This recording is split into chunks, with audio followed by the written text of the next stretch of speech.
Greetings, Total War Warhammer players, and welcome. My name is Redbeard, and today we will be talking about current and possible lords that could and should receive shipbuilding mechanics. So what do I mean by shipbuilding? It is the mechanic Vampire Coast has to make them a pseudo-horde with a build tree focused on seafaring. If it is lawful for a lord to have this mechanic, then it would also give them a unique role against any other lords in their race's roster. Besides shipbuilding itself, I will touch on a few other details that may help complete each lord becoming the seafaring lords they are known to be. I think every one of these lords would also deserve a unique ship model and name like the Vampire Coast has. So now let's stow the anchor, mateys, and set sail. Alberic has stepped in the direction of being something special by moving to the northern coast of Lustria, but my hope is that is just the beginning for the Brett. The most obvious update he needs is to his voice acting, due to being the only legendary lord who doesn't have a unique voice actor. CA has already said they plan on updating Alberic and Throg's voice acting, so expect that in the future. The next part that I really hope gets updated is Alberic's model. Thankfully in Warhammer 2 he got his unique trident and shield, but his model still looks like a generic Bretonnian lord in my opinion. Masked mustachios, Alberic reskin on the Warhammer 2 workshop does a perfect job recreating his aesthetic to embody a seafaring noble warrior. I will link that mod below so y'all can check it out for yourselves. The only thing I would change about this look myself is the helmet. It just bothers me that he wouldn't have the visor down when in battle, though that mustache is beautiful. I think the model is unique enough already that we can drop the visor. I think CA would do well to at the least draw inspiration from this great mod. Now as for the shipbuilding, this would be the centerpiece of Alberic's rework, to make him the seafaring Bretonnian. There is already a great mod called Alberic, Lord of the Seas, that adds the shipbuilding mechanic with all the Bretonnian flavored goodies. That mod is what you are currently seeing on screen. Also, I'll drop a link for this and any other mod I showcase in this video. Besides that, I think it would make sense to give some faction or lord mechanics, or perhaps quests and victory conditions, that encourage vanquishing the Vampire Coast lords. This would help the campaign take on a Guardian of the Seas type mantle. For my last note on Alberic, I think thematically for a seafaring Bretonnian, buffs to flying cavalry would make sense, because in a ship battle, Knights of the Realm wouldn't be very useful, would they? So, can we expect all these additions from CA? I wouldn't bet on it. I hope with the help of other modders, we can achieve this full rework. If all these changes were to come for Alberic, I think he would earn my spot for my favorite Bretonnian lord. Also, we are missing a unique name for Alberic's ship. Tell me in the comments what you think it should be called. I might call it the Grail Seeker of Manan. Bit wordy though. Norska is the next old race that is due a big rework, and it was needed for the whole of Warhammer 2's lifespan. Its short life in Warhammer 1 held some of my fondest memories in the series, but that was a handful of years ago now. I would like to go into more detail on Norska soon. For Wulfrik to wander properly, he needs two things. First, shipbuilding. Second, a mechanic that is a hybrid between Sea Lanes and Be'lakor's Rift opening. For Warhammer 2, there was a popular mod called Wulfrik Wanderer of the Sea, that I believe was remade several times by different modders, which I hope makes a return in Game 3, and that for the Norskan rework, CA will take note from these mods. For his unique Sea Lanes, or Be'lakor Rift opening inspired mechanics, let's quickly take a lore break. The Sea Fang was indeed no ordinary ship, for it was not mere flight that allowed it its legendary mobility. Instead, the longship would fade from the mortal world into the realms of the gods, traveling upon the winds of chaos itself. Past the hunting grounds of demons and the nightmares of men, the ship would sail upon phantom tides known only to the gods and appear again where Wulfrik willed. With such power at his command, he was inescapable.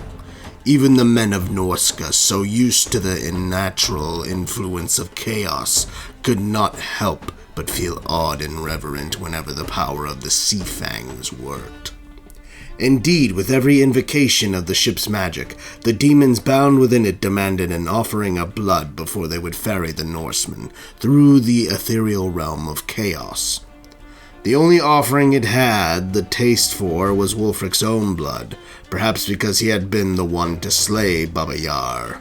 Despite this, Wulfrik made certain that with each new addition that his crew, he would feed the new warrior's blood to the dragon head prow.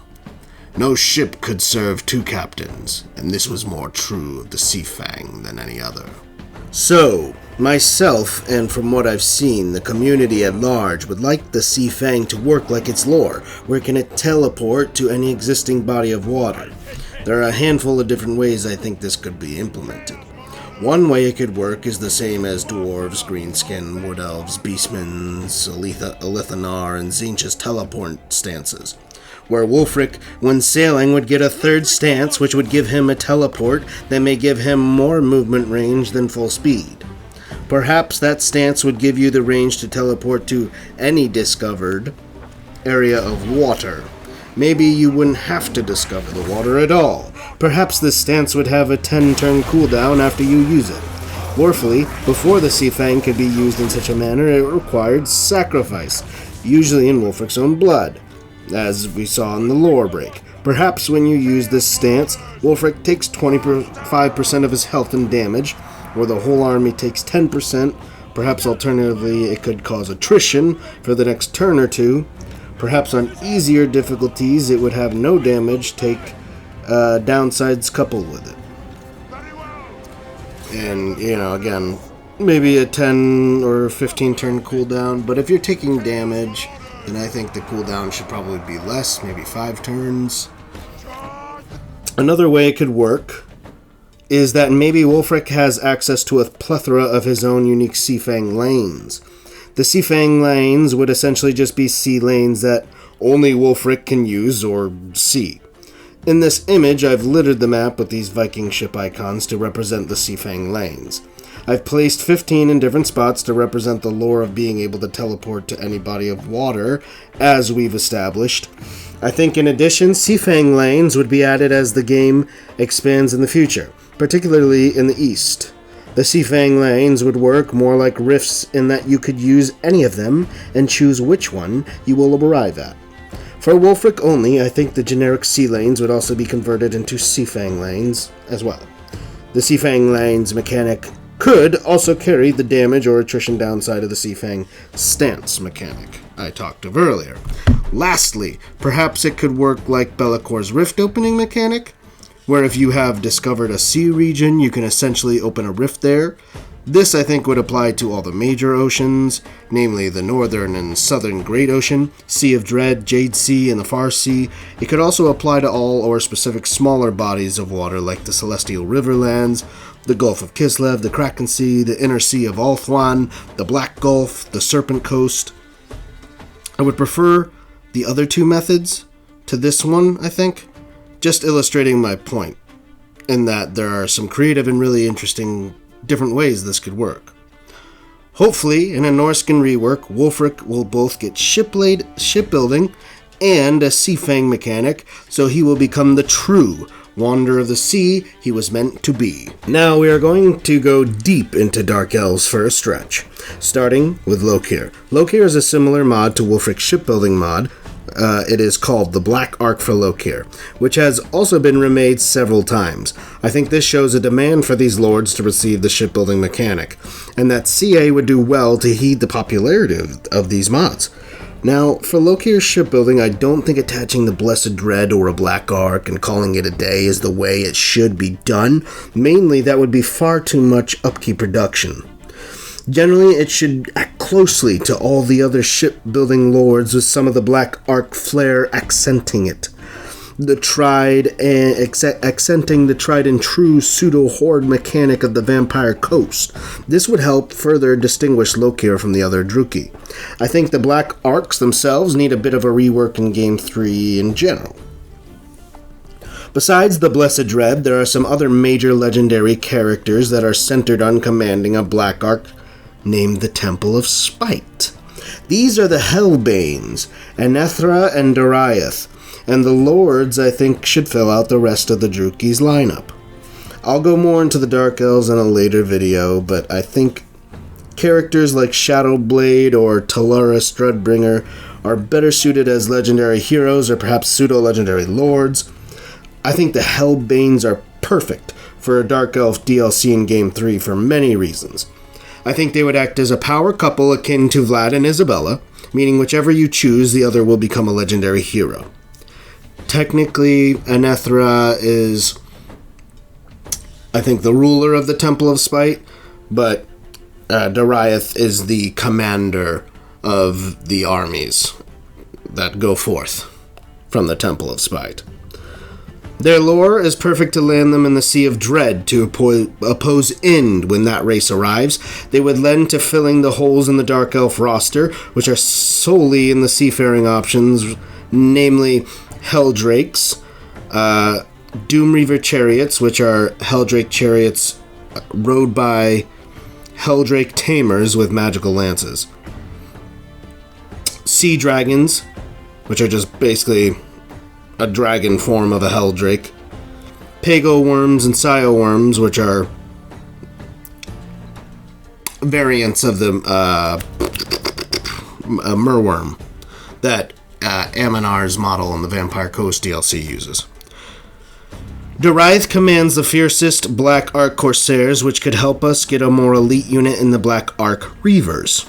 Now, we've seen in officer units from tabletop, such as the Blade Singers and Chameleon Stalkers, converted into full units for Total War. Black Ark Reavers are the officer unit for Corsairs, so I think they would be a great addition. Give them improved melee stats to the standard Corsair and stronger missiles than the handbows with armor-piercing damage, a little extra aesthetic flair, and voila. These Reavers should absolutely have a bound net ability, or two even, though all Corsairs kind of lorefully should have a net anyways, and I think that would make all the Corsairs much more interesting. To use, I would understand keeping the net off the standard variants and only giving it to elite variants for balance purposes. Though, speaking of elite variants, what if we had one more elite variant in the Helldrake Tamers? They certainly exist in lore, even if they are not in any army books or tabletop. I see them as elite Corsairs inspired by Eshin Triads. They would have comparable stats to the Reavers, but would focus anti-large instead of anti-infantry. They may not have stock like Triads, but would be much stronger combatants with possibly several bound nets on a cooldown. I may have slightly veered off track talking of units, though. More on that in another video. The Helbanes could possibly bring legendary heroes such as Kelthrai, an Executioner, or Mengel Manhide. Mengel Manhide leads a rogue army in the game, so perhaps he could be a pseudo-legendary lord. He might also bring his Man-Flayers as an ROR for Shades, or Shades with Greatswords, or for the Black Ark Reavers we talked about. I could go on about the Helbanes, but my ultimate point is I think they are perfect to lead up the only DLC Dark Elves really need at this point in the series, and that, like Lokhir, their lore certainly gives some credence for them having shipbuilding mechanics. Lastly, I want to make a video further looking at a Black Ark rework, but the bullet points would be: make Black Arks into movable floating settlements with garrisons that improve with higher tier Black Arks, just like any other settlement. The garrison improves as you upgrade it. Keep Black Ark Fleet Masters in the army garrisons, but make them unique new lords. Alternatively, as a new lord option, maybe they're recruited from Black Arks and receive a Doom Reaver and Sea Dragon mount. They would also buff the Black Ark settlement and Black Ark themed units. Lokhir should get his Black Dragon Maelstrom converted into a Sea Dragon to be more unique, especially since they made him up for this game, Maelstrom, and Rakarth and Malekith already have unique Black Dragon mounts, Seraphon and Brachus. Maelstrom would be much more fitting as a Sea Dragon. Just look at this mod. So much better. a sea-themed mount much more in the vein of dueling. Doriath would probably get a unique Doomreaver mount, and Anethra would get a Dark Pegasus like other sorceresses. Now that we've talked about some potential future shipbuilding lords, I would like to briefly go through some others. Firstly, Gutrot Spume is the lord of Nurgle's greatest plague fleet. He could work in the Nurgle race, or as a hybrid Nurgle lord in the Warriors of Chaos or Norska. At this point, I think he makes for more sense in Nurgle proper. Warriors of Chaos now has 8 lords, and Norska has far better fitting lords in Bjorg Bearstruck, Mona Mim, Sail the Faithless, and Lord Mortkin the Black Iron Reaver. Again, guys, the Norskan lords are a bell I will ring every chance I get. Just like the Sons of Stromfels, Sharkmen. See what I did there? Anyways. So yeah, Gutrot would like to sail with his army of putrid Blight Kings. So, if we see him, he should absolutely have shipbuilding. Perhaps in his faction he would give Chaos Lords of Nurgle shipbuilding as well, to represent him having the greatest plague fleet of Nurgle. The High Elves, like the Dark Elves, only really need one more DLC focused on seafaring, led by Sea Lord Aislinn. Of course, he would have shipbuilding, but also could bring units like the Sea Company, Sea Rangers, Merworms, and Lothern Skycutters to the roster. The Sea Company would just add a sword and board, low-tier variant. Infantry. Sea Rangers, I believe in tabletop, were just a variant of Shadow Walkers. Perhaps this one has the aquatic attribute and the Corsair net from the Dark Elves I was talking about. Merworms would share the model of Aminar, like the Sciaworms and Pegaworms that could go to Dark Elves and Vampirates as well. Lothern Skycutters are basically the High Elves' answer to Scourge Runner Chariots, except they fly. Aislinn would be perfectly placed in the Eastern Colonies for a starting position.